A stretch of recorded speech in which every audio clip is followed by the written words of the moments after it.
ಹರೇ ಹಯಗ್ರೀವ ಸತ್ಯಾತ್ಮತೀರ್ಥ ಶ್ರೀಪಾದಂಗಳವರು 30ನೇ ತಾರೀಕು ಅಕ್ಷಯ ತೃತೀಯ ದಿವಸ ಈ ಕೊಯಮತ್ತೂರಿನ ಪ್ರೆಸ್ ಕಾಲನಿಯ ಉತ್ತರಾದಿ ಮಠದಲ್ಲಿ ಹಯಗ್ರೀವ ದೇವರ ಪ್ರತಿಷ್ಠಾಪನೆ, ಮುಖ್ಯಪ್ರಾಣ ದೇವರ ಪುನಃ ಪ್ರತಿಷ್ಠಾಪನೆ ಹಾಗೂ ರಘುತ್ತಮ ತೀರ್ಥ ಶ್ರೀಪಾದಂಗಳವರ ಮೃತ್ತಿಕಾ ವೃಂದಾವನ ಪ್ರತಿಷ್ಠಾಪನೆ, ಸತ್ಯಪ್ರಮೋದ ತೀರ್ಥ ಶ್ರೀಪಾದಂಗಳವರ ಮೃತ್ತಿಕಾ ವೃಂದಾವನ ಪ್ರತಿಷ್ಠಾಪನೆಯನ್ನ ಮಾಡ್ತಾ ಇದ್ದಾರೆ.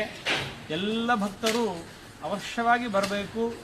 ಇಲ್ಲಿ ಬಂದು ಆ ಭಗವಂತನ ಮೂಲರಾಮದೇವರ ದರ್ಶನವನ್ನು ಮಾಡಿಕೊಂಡು, ಗುರುಗಳ ದರ್ಶನವನ್ನು ಮಾಡಿಕೊಂಡು ಎಲ್ಲರೂ ತೀರ್ಥಪ್ರಸಾದವನ್ನು ಸ್ವೀಕಾರ ಮಾಡಿ ಮಹಾಸ್ವಾಮಿಗಳವರಿಂದ ಫಲಮಂತ್ರಾಕ್ಷತೆಯನ್ನು ಪಡೆಯಬೇಕು, ಮುದ್ರಾಧಾರಣೆಯನ್ನು ಮಾಡಿಸಿಕೊಳ್ಳಬೇಕಾಗಿ ನಾವೆಲ್ಲ ಕೊಯಮತ್ತೂರಿನ ಎಲ್ಲ ಭಕ್ತ ಮಹಾಜನಗಳು ನಿಮಗೆ ಆದರದ ಆಮಂತ್ರಣವನ್ನ ಕೊಡ್ತಾ ಇದ್ದೇವೆ.